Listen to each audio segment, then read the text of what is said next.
Hey, what's going on YouTube? Welcome to my review of the HIPERFIRE HIPERTOUCH 24C AR-15 trigger. And when you first saw the title of this video, you were probably thinking, wait a second, there's a HIPFIRE trigger for the AR-15?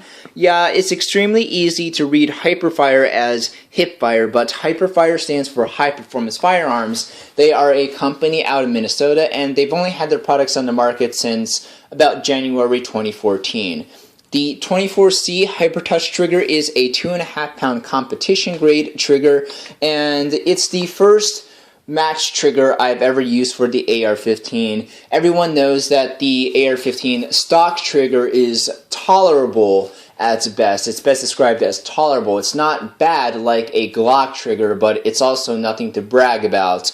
I've used some really good triggers like the X-Marks Pro trigger on the Remington 700, the Mossberg Lightning Bolt trigger, and the Savage Accu trigger on my 22. And when you've got a trigger on a 22 that's better than the stock mil-spec AR-15 trigger, then that really shows you something about the AR-15 trigger. Installation of the hammer and trigger are very straightforward, but one thing you have to watch out for is when installing the extra springs for the hammer to put the pivot pin in place before you put the hammer in, otherwise you're going to have to start all over. And I think that's a step that they have to emphasize quite a bit more in the manual. One thing that's really distinctive about this trigger are these springs pushing the hammer down. So I'm going to go ahead and let the hammer fall into a limb saver recoil pad. Yeah, move out of the way of the light. So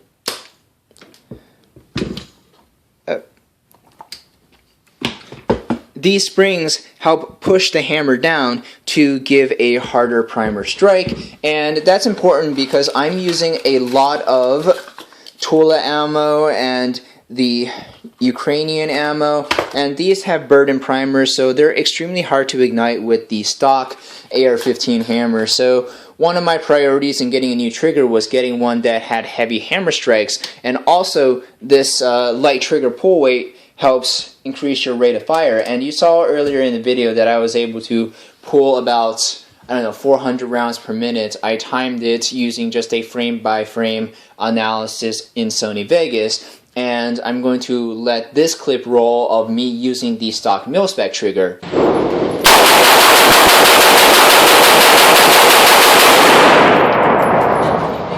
So I was only able to go a little bit faster with the HIPERFIRE trigger. I clocked myself at about 320 rounds per minute using the standard mil-spec trigger, so 80 rounds per minute improvement is not substantial, but one thing that may have been a factor was the fact that I was using 7.62x39 in this upper receiver, and 7.62x39 has double the recoil of 5.56. I was struggling with muzzle climb and keeping my muzzle on target, so I feel that if I didn't have to moderate my rate of fire enough to worry about keeping my muzzle on target, I could have gone quite a bit faster. I'm thinking I could have broken 500 rounds per minute using 5.56 with the HIPERFIRE trigger.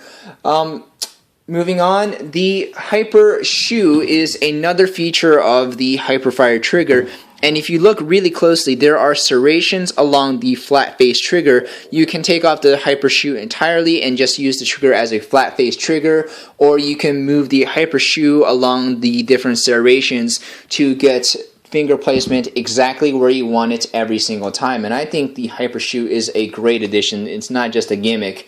Overall, I am very impressed with this trigger's performance. It's my first match grade trigger for the AR-15. I haven't used a Geisley trigger yet, but I really want to see what rate of fire I can do using a 5.56 upper receiver. Of course, in real life, for civilians, rate of fire isn't anything except, you know, for bragging rights and trying to go for personal bests, because full auto fire is not practical when trying to actually hit targets. Full auto fire is only used for suppression in the general direction of the enemy. With the heavier hammer on the HIPERFIRE trigger, I am getting more consistent ignition using the Tula ammo, but the Ukrainian ammo, I'm still getting 1 in 30 failure to ignite. So in future I'm definitely not going to be using this ammo. I'm going to be sticking to Tula or Wolf ammo. If you are looking for a new AR-15 trigger, I can wholeheartedly recommend HIPERFIRE's products. They have more than the 24C trigger. They have the B trigger and the A trigger.